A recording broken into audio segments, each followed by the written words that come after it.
Une gare, du mouvement, des arrivées et des départs. Plus loin, une ville. Une multitude de personnes toutes différentes s'y croisent chaque jour sans vraiment se parler. Ou alors pour demander du feu ou un renseignement. C'est normal, les gens sont pressés. Voilà déjà quelques semaines que je me trouve dans cette ville et je commence à peine à connaître ceux qui y vivent. Qui sont ces gens? D'où viennent-ils? Où vont-ils?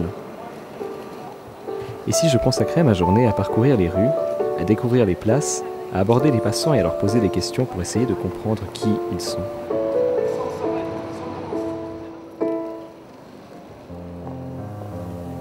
À la question « D'où viens-tu ?», les réponses peuvent être vagues, drôles, intéressantes ou surprenantes. Lors d'une nouvelle rencontre, c'est une question qui se pose rapidement et qui influence parfois inconsciemment le regard que l'on pose sur l'autre. Tu viens d'où? Ça fait longtemps que vous êtes en Suisse? Mais t'as grandi où? Je viens de Prague. Fribourg. De Rion. Genève. Je viens de Berne, mais je suis romande. D'Atalance. De la danse. Dans les Bouches-du-Rhône. Du Congo. Je viens de Chili. Zwischen München und Schongau. De Lyon. I'm from Japan, Nagoya. De Paris. De Lausanne. Je viens de Moscou. Je suis argovienne. Ça n'a aucune importance. Portugal. Canada. Je viens de Chine. Ce matin, j'ai rencontré Parvin. Elle m'a parlé de son passé. Elle a fui son pays et a trouvé refuge en Suisse. Ayant acquis une grande liberté d'action qui lui manquait en Iran, c'est maintenant par reconnaissance envers son pays d'accueil qu'elle travaille bénévolement comme médiatrice et interprète auprès de plusieurs associations suisses d'aide aux migrants.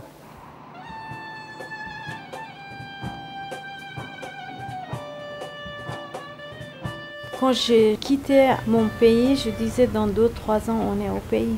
Et ces 3 ans, ça vient maintenant à 18 ans. Mon ex-mari était un politicien, un écrivain iranien, quelqu'un qui se battait tout le temps contre, pas seulement le régime khomeini, mais le régime de Shah avant. Déjà, en descendant de l'avion, on a senti bien accueillis. Ça, c'était première impression, ça m'a fait chaud au cœur et ça m'a rassuré que je suis dans un pays sûr. C'est plus facile pour une femme de s'en sortir ici qu'en Iran. En Iran, il y a la famille déjà, essayer de ranger les choses. Et après, plus loin, la loi, c'est pas c'est pas contre les femmes, mais c'est pas pour les femmes.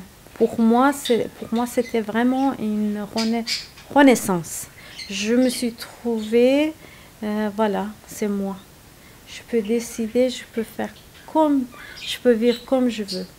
J'ai essayé d'utiliser cette liberté pour améliorer la situation ou les démarches des femmes de mon pays et les pays musulmans. J'avais quelque chose déjà intérieur de moi d'aider aux autres, ce besoin de donner. Je commençais par mon travail d'abord pour aider la société et puis les endroits qui aident les réfugiés. Quand je connaissais, je me suis investie pour ça et puis je faisais gratuitement tout ça parce que pour moi, en arrivant en Suisse, la Suisse m'a aidée. Maintenant, je devais compenser tout ce qu'ils m'ont donné. C'est ma volonté qui m'a aidée d'être intégrée, voir si je peux faire quelque chose pour les autres.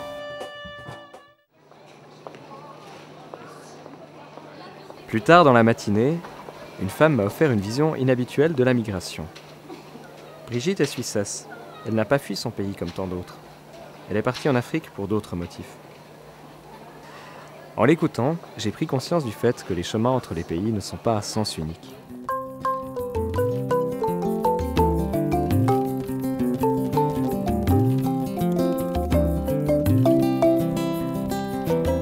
Je vis depuis 2 ans dans un petit village, dans la montagne. J'ai 4 enfants qui sont bien sûr grands. J'ai vécu pendant 22 ans en Afrique. Nous sommes partis la première fois en 79 à cause du travail de mon mari, qui est hydrogéologue. Le pays, c'était le Bénin. On y a vécu pendant 3 ans et demi. On est rentré en Suisse, on est retourné en Afrique, et cette fois au Mali, là 4 ans et demi. On est retourné au Niger, on est resté pendant 5 ans. On est revenu en Suisse, on est vécu ici pendant 5 ans. Et après, on est parti au Mozambique pendant 10 ans.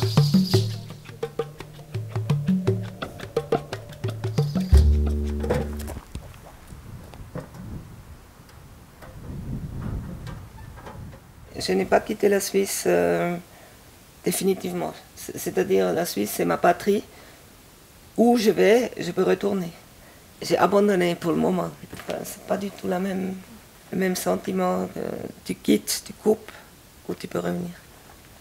Si tu coupes le pont derrière toi, tu dois te créer quelque chose de nouveau. Donc, tu dois t'installer en fait. Tu n'as pas le choix. Moi, je trouve ça terrible si tu dois quitter ta patrie et te réinstaller ailleurs. Je ne sais pas si j'aurai la force de faire ça. Bon, dans chaque pays, il y a quelque chose qu'on n'a pas l'habitude, non. Alors, le plus impressionnant, c'était le Mali, puisqu'on a vécu en brousse. C'était une situation précaire parce qu'on n'avait pas d'électricité, on avait l'eau, mais sinon dans les magasins il n'y avait rien, quoi.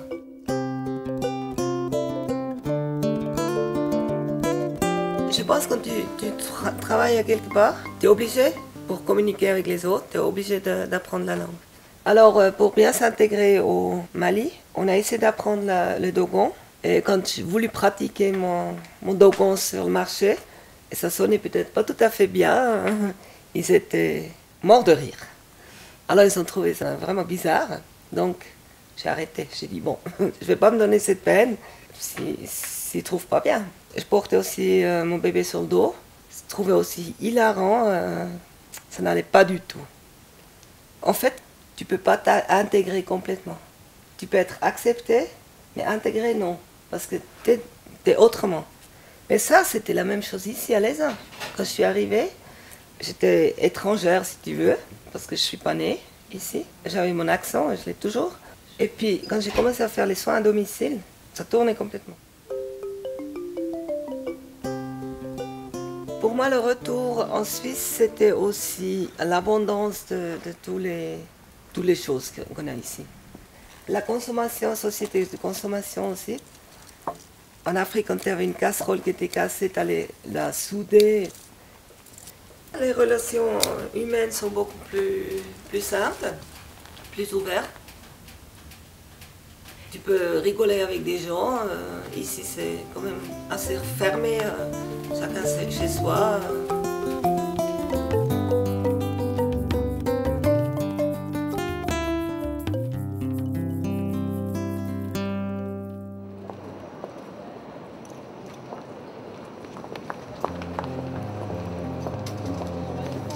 Qui es-tu?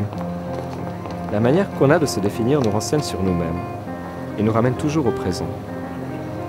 Je suis un prénom, je suis mon métier, une religion, un âge, je suis ici ou là. Bastien Trachin, 1730 de Arc-en-Ciel. Je suis une Française en vacances à Lausanne. Je suis Gabriel Duarte, architecte brésilien. Je m'appelle Daniel. Je travaille pour la DDC. Quelqu'un qui se transforme. Gloria. Je m'appelle Laurent Bernard, je suis français. Une vieille dame. Un individu comme tout le monde. Je suis une femme. En plus, j'ai 57 ans. Je suis François. Denise Galland. Je suis une personne comme toutes les autres de la planète.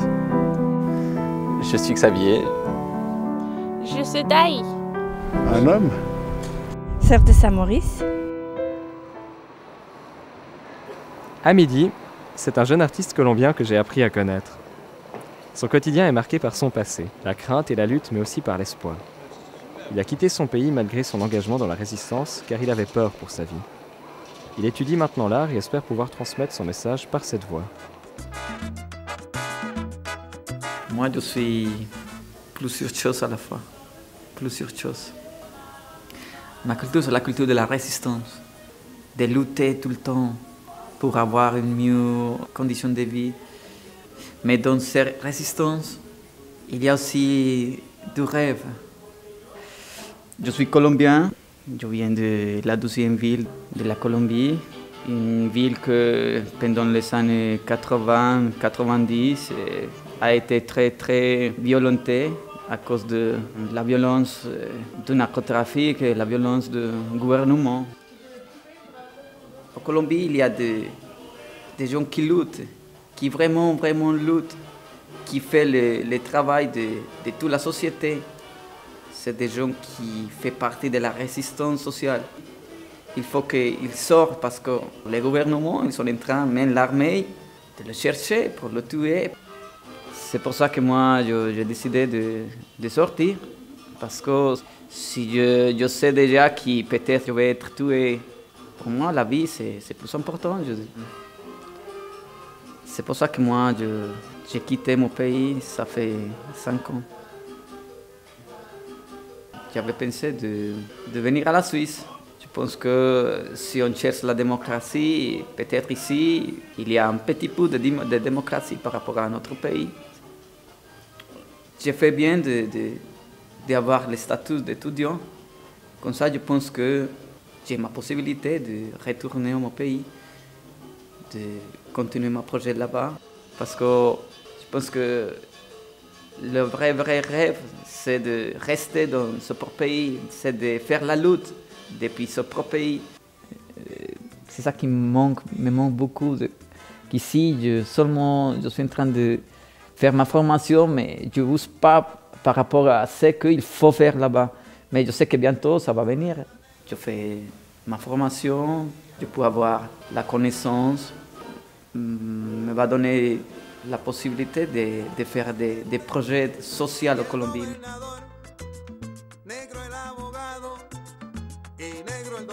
Les Suisses, ils ont peur de donner la place à l'étranger. Peut-être celui qui va travailler au lieu de moi, celui qui va progresser au lieu de moi. Mais je pense que si on peut changer quelques expériences, que ça va être mieux. Je pense que si l'étranger a la possibilité de travailler ici, il va donner des propositions, il va nous donner des idées. Les idées, ils sont perdus vraiment. Les idées ils viennent à partir d'une expérience. L'idée vient à partir de la sensibilité qu'il y a à l'immigrant. Je connais beaucoup d'immigrants qui sont très intellectuels, qui sont très créatifs, mais maintenant, ils ne font rien. Mais c'est un être humain qu'il est en train de perdre. L'immigrant, en général, il n'est pas égoïste de donner des idées. Il faut lui donner des opportunités. Il faut un échange de savoir culturel. Et je pense qu'à partir de là, la Suisse va être plus riche au niveau culturel, plus riche au niveau d'intégration. Parce que c'est ça qu'il manque, pas seulement en Suisse. Il manque partout. L'immigrant, depuis qu'il arrive là, il peut se sentir un peu plus mieux, un peu plus valorisé. Dire oui, la Suisse, c'est le pays des droits humains, mais ça c'est fictif. Il faut aller à la pratique pour ne pas rester dans le discours.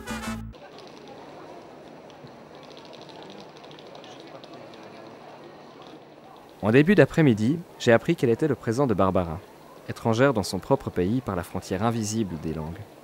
Pour elle, chaque mot appris est un pas en avant pour communiquer qui elle est. Une si petite distance, est-ce vraiment une barrière pour l'intégration ?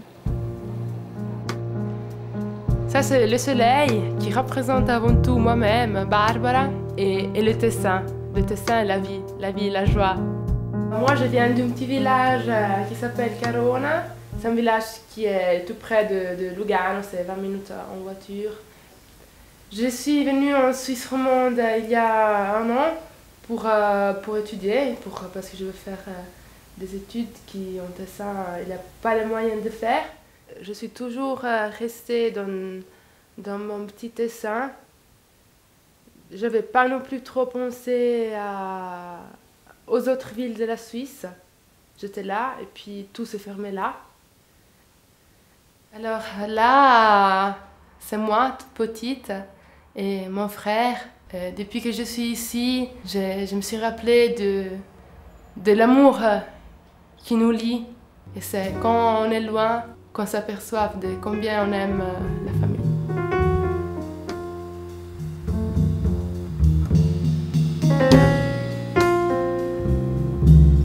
Ici en Suisse, en général, je pense qu'on a tendance un petit peu à nous cacher derrière nous-mêmes et qu'on se laisse aller seulement quand on connaît déjà les gens. Et bon, moi, je ne suis pas trop comme ça. Et je souffrais justement à cause de ça au début, parce que je ne pouvais pas montrer qui j'étais. Ça m'a aidé beaucoup le fait de savoir que j'avais trouvé des amis aussi ici, au dehors de mes 3 ou 4 amis tessinois. Je me rappelle la première fois que quelqu'un m'avait téléphoné pour me dire « Allez, ce soir, on sort, on va boire un verre ». Et là, je me suis sentie vraiment bien. Puis on est sortis. Il y avait tout le monde qui parlait français. Et moi, j'étais là. J'étais là. Et c'était pas facile, comme toujours. Et ça, c'était très positif pour moi. Ça m'a aidé beaucoup, savoir que j'étais intégrée. Je me rappelle, je suis rentrée à la maison, puis j'ai dit à mon coloc « Oh, je me sens intégrée maintenant, vraiment ».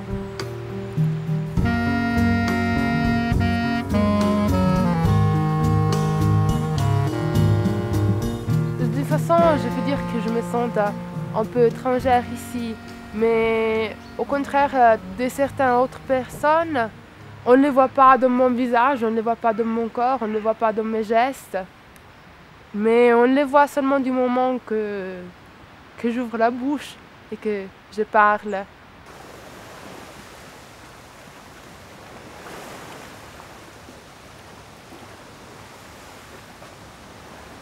J'ai rencontré beaucoup de difficultés en Suisse romande, surtout au début. La chose qui ressortait le plus, c'était le problème de la langue, le fait de ne pas pouvoir communiquer comme je voulais. Essayer tout le temps de parler, d'interagir avec les autres, mais pas pouvoir exprimer des choses dans une autre langue, c'est assez frustrant. Ça manque vraiment de l'énergie à un moment donné. Quand tu fais tout le temps des efforts, j'arrivais pas à être moi-même. Et ça m'a pris des mois pour pouvoir montrer aux autres mon esprit, mon énergie, enfin, qui je suis vraiment. On comprend seulement la difficulté d'une personne qui ne parle pas notre langue quand on peut le sentir sur notre propre peau. Si je devrais imaginer que je devrais rester ici pour toute ma vie, j'essayerais... Ouais, je pense que l'esprit, ça serait différent, ça c'est sûr. Mais depuis le départ, je me suis toujours dit que c'est seulement un passage ici. Et je dois absolument rentrer dans mon Tessin parce que là-bas, j'ai beaucoup de choses à apporter. Je suis ici à Lausanne, en Suisse romande, pour apprendre. Mais mes racines sont là-bas et moi, je vais retourner là-bas et donner un coup de main à mon Tessin.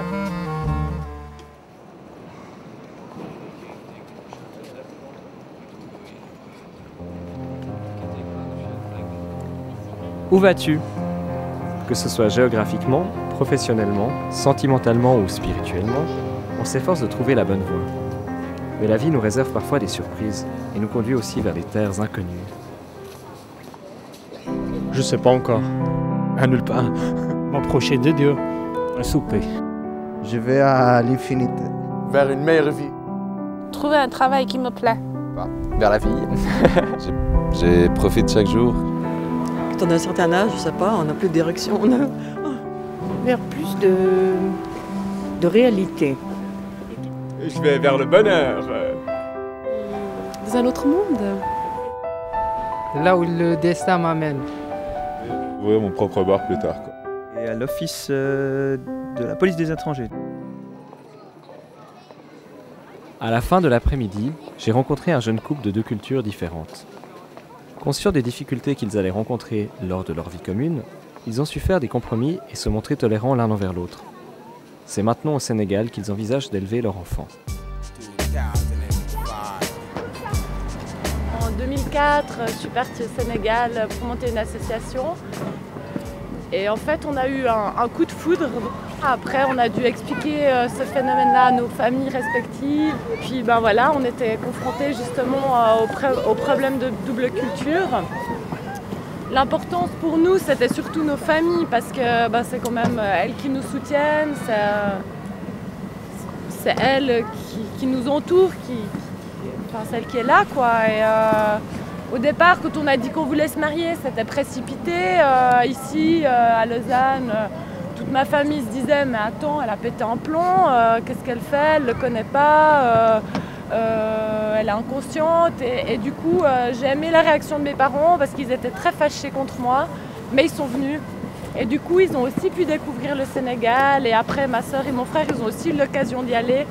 Et ils ont beaucoup plus compris mon mari, et ils ont beaucoup plus compris ce choix et justement cette approche des deux cultures. Quand elle est venue au Sénégal, elle a vécu avec moi dans l'extrême, parce que moi je viens dans des quartiers vraiment défavorisés de Dakar et tout. Donc elle n'est pas venue juste à Dakar pour vivre dans les hôtels et tout ça. Elle est venue vivre dans les ghettos avec moi et puis rester quelque temps là-bas, vraiment vivre comme on vit. Est-ce qu'elle va supporter cette vie d'ici? Parce que c'est ça, au fait, c'est ma vie, c'est ce qui a fait que je suis comme ça, moi, aujourd'hui.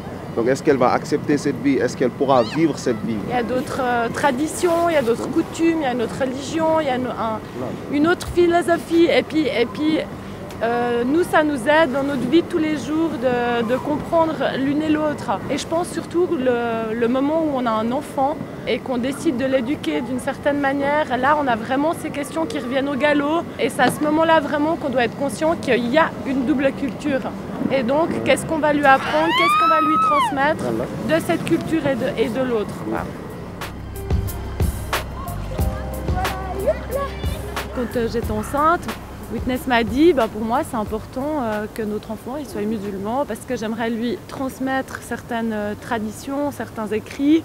On le baptise musulman, mais après, si plus tard il a envie d'être, je sais pas, catholique ou une autre religion, c'est lui qui choisira. Mais moi j'ai envie de lui transmettre ça. Moi ça m'a posé aucun problème vu que j'étais allée là-bas et que j'avais vu comment est éduqué les sœurs et les frères et ses frères. J'ai vraiment, pour moi, c'est plus un honneur qu'ils lui apprennent toutes ces choses, qu'ils lui transmettent tout ça qu'une peur, quoi.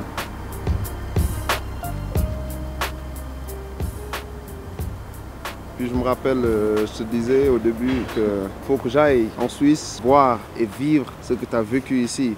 Est-ce que ça va me correspondre?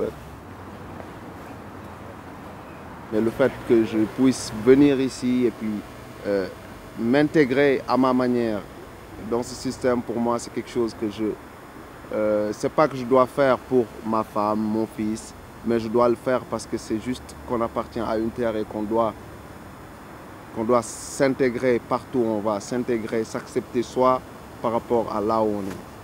Moi, je pense pas vivre en Suisse, quoi. Toute ma vie, je pense pas, quoi. Tu veux pas habiter et puis déjà, je suis là peu de temps et puis je pense que je serai bientôt de retour chez moi, quoi. C'est toujours bien de voyager, d'aller ailleurs, tu vois. Mais je pense que c'est pour vivre vraiment, il te faut là où tu trouves vraiment certains repères qui te correspondent. On sait là où on vient, mais là où on va, on ne le sait pas. Personne ne le sait.